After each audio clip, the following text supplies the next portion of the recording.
Jeżeli kochasz nordycką literaturę, dalekie krainy, dzikie ostępy oraz viking metal, to na pewno znany Ci jest album Falkenbach Magni Blandin og Magnitiri.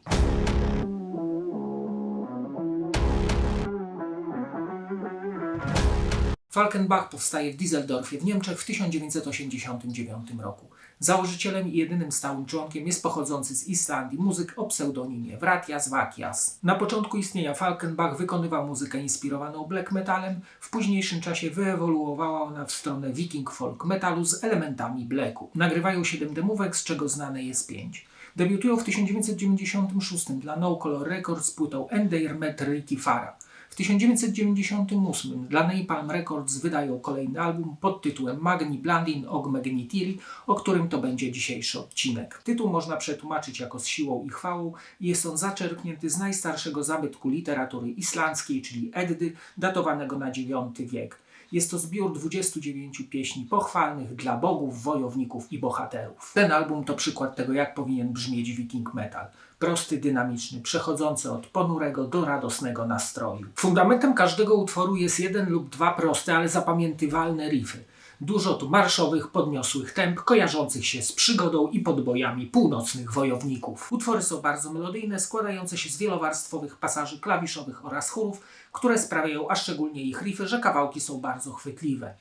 Tutaj za pomocą prostych środków udało się stworzyć wspaniałe, ponadczasowe już klasyczne dzieło viking metalowe. Czasem jest chwalebnie i triumfalnie, czasami ponuro i smutno, klawisze niosą melodię, zaś gitary, bas i perkusja galopują triumfalnie, a ich rytm napędza utwory do przodu. Wokal Wratiasa raz jest blackowym krzykiem, raz jest czystym śpiewem. Jego głos jest pełen chwały i nadaje tekstom autentyczności, które traktują o północnym świecie, epickich walkach oraz bogach, szczególnie o Odynie, i są ciekawie napisane. Większość utworów ma majestatyczny, średniowieczny charakter, który budują brzmienia smyczków oraz instrumentów dętych. Nadają całości potęgi oraz pierwotnej energii, bez przesadnej sterylności. Gitary brzmią dość lekko, zaś bas wypełnia luki między nimi a instrumentami klawiszowymi.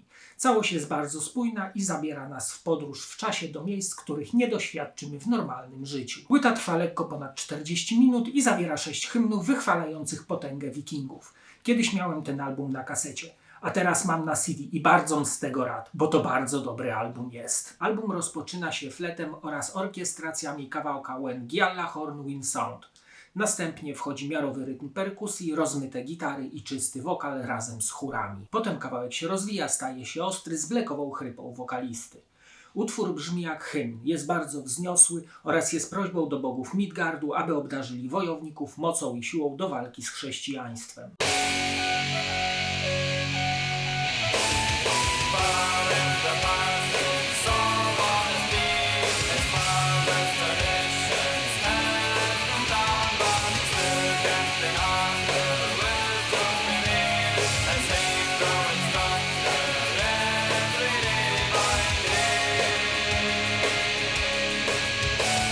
Where Blood Will Soon Be Shed to najcięższy utwór na płycie, z transowym rytmem perkusji, blackowym wokalem oraz motywami gitarowymi zapadającymi w pamięć.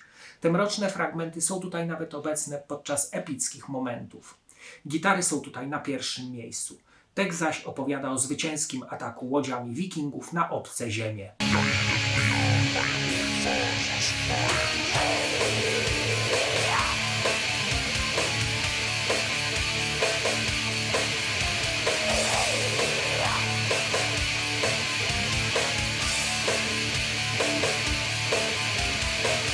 Walhall rozpoczyna się czystymi wokalami oraz melodiami.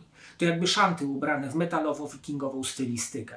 Potężne orkiestracje mieszają się tutaj z gitarami oraz chórami. Tekst mówi o przygotowaniach do odejścia na ostatnią wartę wojownika do Walhalli.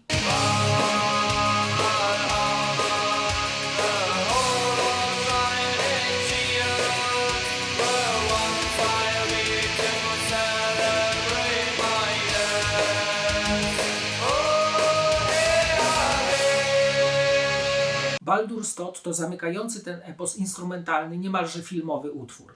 Linie klawiszowe są tutaj fantastyczne. Imitują rogi, flety i całą sekcję smyczkową. Jest przepotężnie.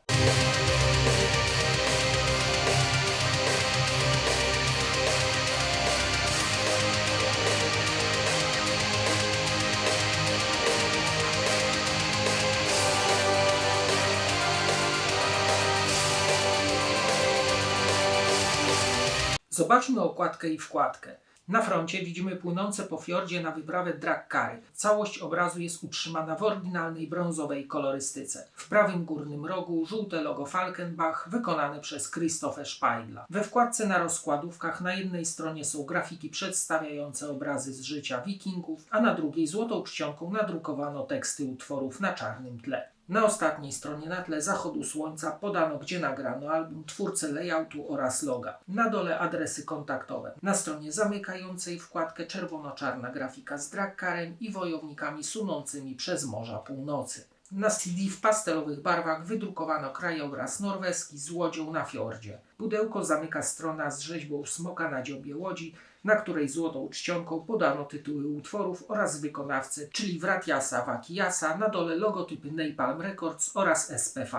Ten krążek to jedno z największych, o ile nie największe dokonanie, jakie stworzyła scena wiking metalowa. Jest pełen emocji, pięknych melodii oraz podniosłej atmosfery.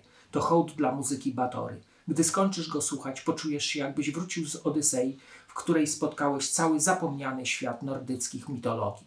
A teraz zapraszam do oglądania kolejnego odcinka. Cześć!